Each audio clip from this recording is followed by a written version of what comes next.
আসসালামু আলাইকুম। আজকে একটা বিষয় সংবাদপত্রে খুবই নজরে আসতেছিল, সেটা হচ্ছে ডেইলি আমার দেশে একটা খবর ছিল।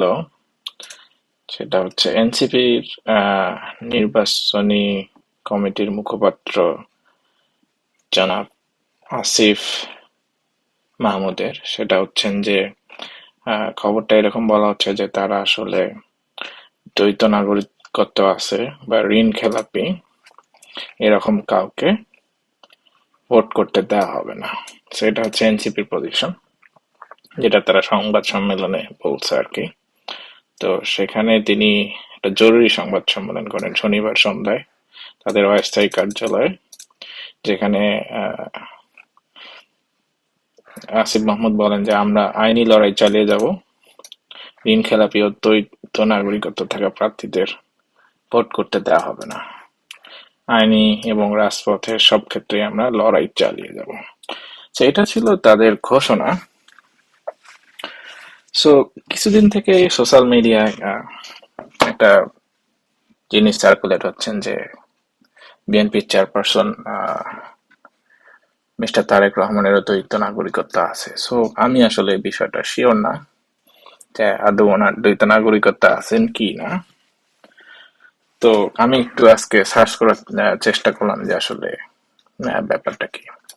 সো ওনার যে নির্বাচনী হলফনামা ঢাকা 17 আসনের জন্য উনি সাবমিট করেছেন বা ওনার আইনজীবী কর্তৃক সাবমিট করেছেন, সেখানে ওনার এখানে লেখা আছে যে উনি দ্বৈত নাগরিক না, এবং হচ্ছে থাকলেও পরিত্যাগ করছে কিনা বা এটা ওনার ক্ষেত্রে প্রযোজ্য নয় এটা লিখছেন।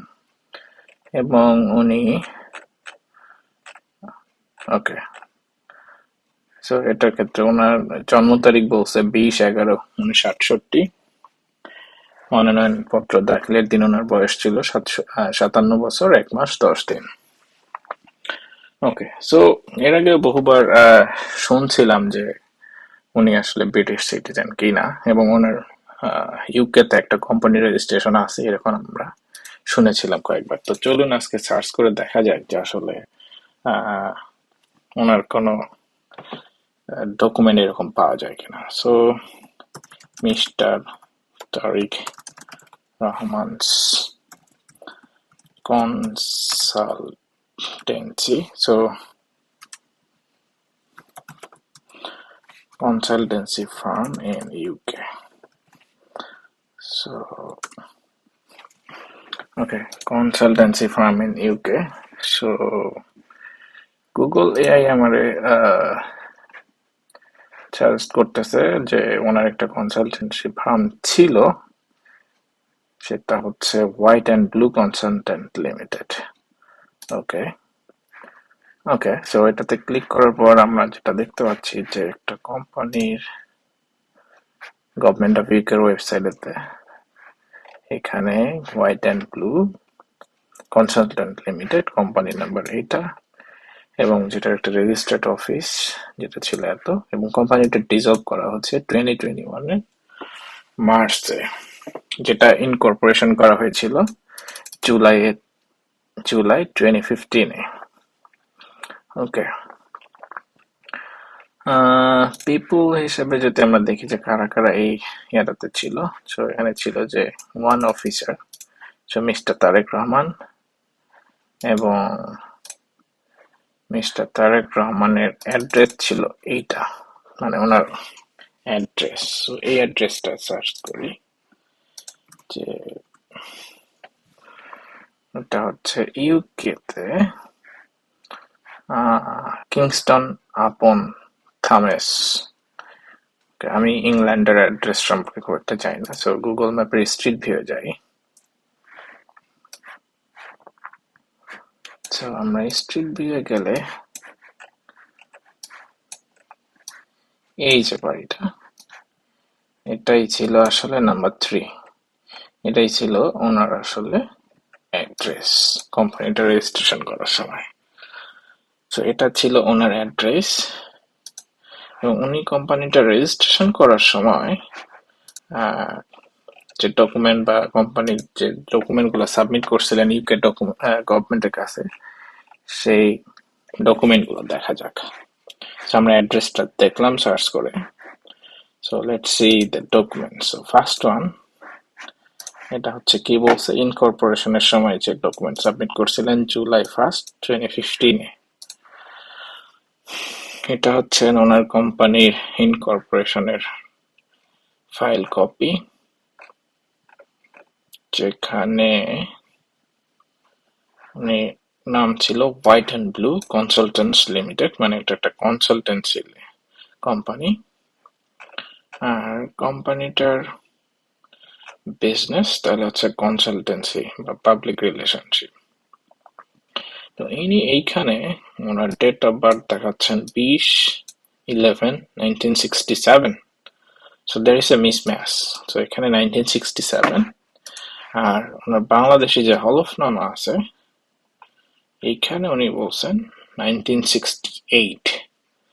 So there is a discrepancy over here. Okay, so এখানে বলছেন ওনার ন্যাশনালিটি হচ্ছে ব্রিটিশ, এবং এটা কিন্তু ব্রিটিশ গভর্নমেন্টের কাছে submitted document. I don't know how does that mean, মানে উনি কি ব্রিটিশ বাংলাদেশি ব্রিটিশ কিনা I don't know. Okay, so এখানে একটা ডিসক্রিপেন্সি পাওয়া যাচ্ছে। আচ্ছা, কোম্পানিটার অ্যাড্রেস, ওনার অ্যাড্রেস যেটা বলছে, হ্যাঁ আমরা এই যে বাসাটা, তাহলে এটা উনি যেটাতে থাকতেন এটার আসলে প্রাইস কিরকম বা রেন্ট কিরকম। যদি আমরা প্রাইস বলি,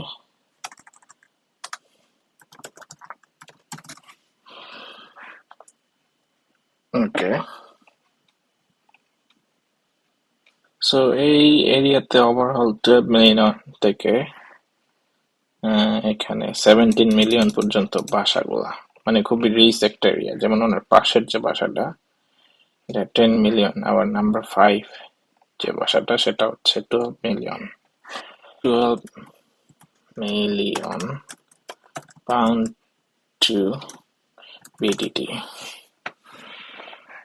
অ্যাপ্রক্সিমেটলি কত হচ্ছে 1.97 বিলিয়ন টাকা এই বাসাটাতে উনি তাহলে থাকতেন। Okay, so Great Britain pound to BDT 1.97 billion, এটা কি ওনার নিজস্ব কেনা কিনা? I have no idea. ওটার নিজস্ব বাসা এটা কিভাবে ওনার প্রাপ্ত আমি এটা জানি না। সো এই বিষয়ে আমি কোনো কমেন্ট করতে চাচ্ছি না। ওকে, সো এইখানে দেখা গেল ব্রিটিশ। ওনার নেক্সট যে ডকুমেন্টটা আছে সেইখানে আমি যেটা খুঁজে পেয়েছি সেটা হচ্ছে বলতেছে ওনার ন্যাশনালিটি। সো এনার যে কোম্পানির ডকুমেন্ট গুলো ফাইল করছেন ট্যাক্স রিলেটেড এবং আদার্স, এইখানে আবার বলতেছে হচ্ছে বাংলাদেশি। সো আমরা একটা জায়গায় পাইলাম ব্রিটিশ, আর একটা জায়গায় পাচ্ছি বাংলাদেশি। তো উনি কি ব্রিটিশ নাকি Bangladeshi I am not sure. যেহেতু উনি বলছেন যে উনি বাংলাদেশি ওনার হলফনামায়, তাহলে হয়তো উনি বাংলাদেশি, বাট ওনার জন্ম তারিখ কেন দুইটা ডকুমেন্টে ভিন্ন? That's a great question. I have no answer to that. Question হচ্ছে এখন যে আসলে মিস্টার তারেক রহমান কি ব্রিটিশ নাকি বাংলাদেশি, এটা আসলে ওনাদের অফিস থেকে বা বিএনপির নির্বাচনী প্রচারণা অফিস থেকে একটা ক্লিয়ার অ্যান্সার আসলে পাওয়া উচিত, কারণ এটা নিয়ে একটা কনফিউশন ক্রিয়েট হচ্ছে যে আসলে উনি ব্রিটিশ কিনা। আর যেহেতু বাংলাদেশি আইনে আপনার দ্বৈত নাগরিকত্ব থাকলে আপনি নির্বাচন করতে পারবেন না। সো এটা একটা বড় কোয়েশ্চেন। এটার ভ্যালিড ইনভ্যালিড সেই বিষয়ে আমার কোনো মন্তব্য নাই, বাট বাংলাদেশের ল সবার জন্যই সমান হওয়া উচিত। আচ্ছা, এতটুকুই। Thank you everyone.